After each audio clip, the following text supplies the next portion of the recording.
आज मैं शेयर करने जा रही हूँ आप सब लोगों के साथ आलू के साथ बनने वाले टेस्टी मज़ेदार क्रिस्पी स्नैक्स की रेसिपी, जो कि बहुत ही झटपट से हम इसे बनाकर तैयार करेंगे और यकीन करें आपकी फैमिली को बहुत ही ज़्यादा पसंद आने वाली है रेसिपी। तो ज़रूर रमज़ान स्पेशल में इसे ट्राई कीजिएगा। तो चलिए फिर इंतज़ार किस बात का, रेसिपी बनाना शुरू करते हैं। उससे पहले अगर आप मेरे चैनल पर नए हैं तो मेरे चैनल न्यूट्रिशियस चैनल को ज़रूर से सब्सक्राइब कर दे, लाइक कर दे और इस रेसिपी को आगे तक शेयर भी कर दे। तो चलिए फिर इंतज़ार किस बात का, मज़ेदार टेस्टी क्रिस्पी रेसिपी बनाना शुरू करते हैं। रहीम अस्सलाम वालेकुम, welcome back to my channel.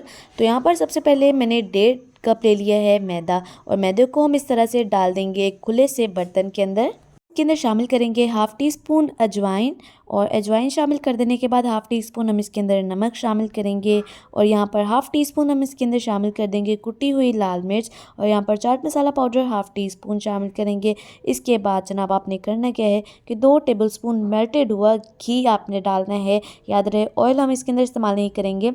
घी हम मेल्ट करके इसके अंदर शामिल करेंगे 2 टेबलस्पून। अब यहाँ पर घी शामिल कर देने के बाद हम इसको चम्मच की हेल्प से अच्छे से मिक्स करेंगे और मिक्स कर देने के बाद पानी डाल के आपने इसकी एक डो गूंद कर तैयार कर लेनी है।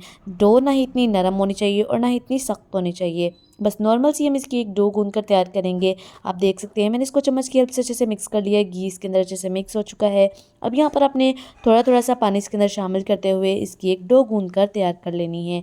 तो यहाँ पर आप देख सकते हैं जो डो है वो मैंने अच्छे से इकट्ठा कर लिया है सारा आटा और अब हम इसको मुक्की लगाकर अच्छे से आपने गूंथ लेना है, जिस तरह हम रोटियां बनाने के लिए आटा गूंथते हैं सेम उसी तरह से।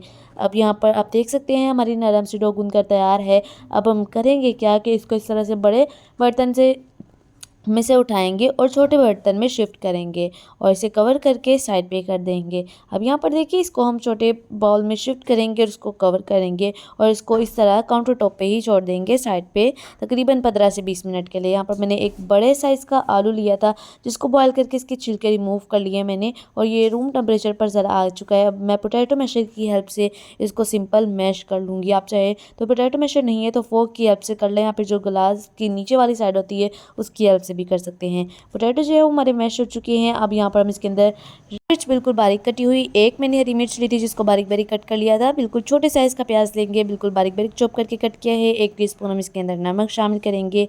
1 टीस्पून हम इसके अंदर खूबसूरत से कलर के लिए हल्दी शामिल करेंगे। इसके बाद 1 टीस्पून हम इसके अंदर कुटी हुई लाल मिर्च शामिल करेंगे और इसके बाद जनाब हम इसके अंदर शामिल कर देंगे खुश्क धनिया पाउडर, 1 टीस्पून ज़ीरा पाउडर, 1 टीस्पून हम इसके अंदर चाट मसाला पाउडर शामिल करेंगे। इसके बाद कसूरी मेथी में इसके अंदर शामिल करूँगी 1 टीस्पून और इसके बाद हम इसके अंदर हरा धनिया शामिल कर देंगे बिल्कुल बारीक बारीक कटा हुआ। बस जी हमारी मज़ेदार चटपटी सी फिलिंग बनकर तैयार है। इसको हम अच्छे से मिक्स कर लेते हैं और यहाँ पर देख सकते हैं फिलिंग रेडी है। अब यहाँ पर दोबारा से आ जाते हैं डो की तरफ और इस तरह से आपने इसके 2 पोर्शंस कर लेने हैं। तो देखिए मैं इसको 2 पोर्शन में डिवाइड करूँगी। थोड़ा सा अपने हाथों पे मैदा डस्ट कर लेना है या फिर आटा डस्ट कर लें और ये देखिए इस तरह से आपने इसके 2 पोर्शन कर लेने हैं और अब हम इसकी एक बॉल बनाकर तैयार करेंगे। काउंटर टॉप पे ले आएंगे, थोड़ा सा मैदा डस्ट करेंगे, आटा डस्ट कर लें।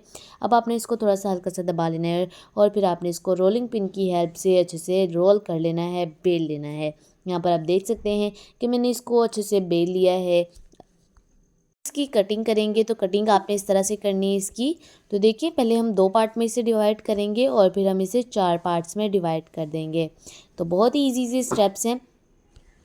आप देख सकते हैं मैंने इसे 4 हिस्सों में डिवाइड कर लिया है। अब आपने थोड़ी थोड़ी सी फिलिंग इसके ऊपर इस तरह से रखनी है। अगर आपको ज़्यादा फिलिंग अब अगर आप इसके अंदर डाल देंगे तो ओवर हो जाएगा और ये खुलने का डर भी हो सकता है, जिससे कि ऑयल जो है वो इसके अंदर चला जाएगा। तो आपने याद रहे फिलिंग जो है वो इसके अंदर नॉर्मल ही इस्तेमाल करनी है, ना इतनी कम होनी चाहिए और ना इतनी ज़्यादा होनी चाहिए। बस जी आपने इस तरह से पानी लगा देना है इसके एजिस पे, इसके किनारों पे अच्छे से इस तरह से चारों तरफ से हमने पानी लगा लेना है और पानी ज़्यादा नहीं लगाएंगे, थोड़ा थोड़ा सा फिंगर की हेल्प से इसके ऊपर इस तरह से पानी स्प्रेड करेंगे। इसके बाद आपने एक किनारे से इसे उठाना है और दूसरे किनारे से इस तरह से अटैच कर देना है। तो यह बहुत टेस्टी और बहुत ही मज़ेदार क्रिस्पी स्नैक्स हमारा जो है ना बनकर तैयार हो जाएगा। अब आपने हल्का हल्का सा इसके एजिस को दबा देना है और ये देखिए मज़ेदार क्रिस्पी टेस्टी हमारा आलू और मैदे का स्नैक्स बनकर तैयार है। बस जी इसी तरह से हम सारे स्नैक्स बनाकर तैयार करेंगे। तो यहाँ पर आप देख सकते हैं हमारे स्नैक्स बनकर तैयार हैं। आप चाहें तो इस पैन पे इन्हें फ्रीज़ भी कर सकते हैं। बस ये अब आपने करना क्या है कि उसके ऊपर मैं सफ़ेद तिल इसके ऊपर थोड़ा सा इस तरह से छिड़का दूंगी, स्प्रिंकल कर दूंगी और इसे ऊपर से हल्का हल्का सा दबाते जाएंगे और फिर हम इसको फ्राई कर लेंगे। मैंने चारों स्नैक्स के ऊपर अच्छे से सफ़ेद तिल का इस्तेमाल कर दिया है। बस जब बारी आती है इसे फ्राई करने की, तो फ्राई करने के लिए मैंने पैन में घी ले लिया है और घी के अंदर ही हम इसको फ्राई करेंगे। घी के अंदर ये बहुत ही क्रिस्पी बनकर तैयार होते हैं। तो बस जी घी ले लेंगे पैन के अंदर, इसको अच्छे से गर्म कर देने के बाद आपने इस तरह से इसके अंदर डालते जाना है स्नैक्स। जितने भी आपके पैन के अंदर आएंगे आपने बस जी डालना है और इसे फ्राई कर लेना है। तब तक फ्राई करेंगे जब तक कि क्रिस्पी नहीं हो जाते, इनके ऊपर हल्का सुनहरा गोल्डन सा कलर नहीं आ जाता है। तो बस जी उलटते पलटते हम इसको अच्छे से फ्राई करेंगे और इस तरह से आपने हल्का हल्का सा जो घी वो भी आपने इस तरह से इसके ऊपर हल्का हल्का सा डालते जाना है ताकि ये फूलें और बहुत ही क्रिस्पी बने।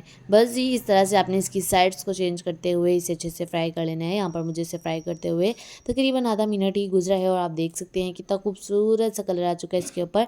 बस जी इसी तरह से 1-2 मिनट हम इसे इस तरह ही फ्राई करेंगे और यहाँ पर आप देख सकते हैं कितना खूबसूरत सा कलर आ चुका है हमारे स्नैक्स के ऊपर। बस जी अब हम इसे निकाल लेंगे और एक प्लेट में शिफ्ट करेंगे। स्नैक्स छोटों के साथ साथ बड़ों को भी बहुत ही ज़्यादा पसंद आने वाले हैं। आप देख सकते हैं सारे स्नैक्स जो है मैंने बनाकर तैयार कर लिए हैं। आप इनकी लुक से ही अंदाज़ा लगा सकते हैं कितने क्रिस्पी मज़ेदार बनकर तैयार है। उम्मीद है कि आज की रेसिपी आप सब लोगों को बहुत ही ज़्यादा पसंद आई होगी। अगर पसंद आई है तो मेरे चैनल न्यू डिशेज़ चैनल को ज़रूर सब्सक्राइब कर दें, लाइक कर दें और इस रेसिपी को आगे तक शेयर भी कर दें। तो मिलते हैं आपसे ऑथेंटिक, यूनिक और मज़ेदार सी रेसिपी में। तब तक के लिए मुझे इजाज़त दें। अपनी दुआ में याद रखिएगा। अल्लाह हाफ़िज़।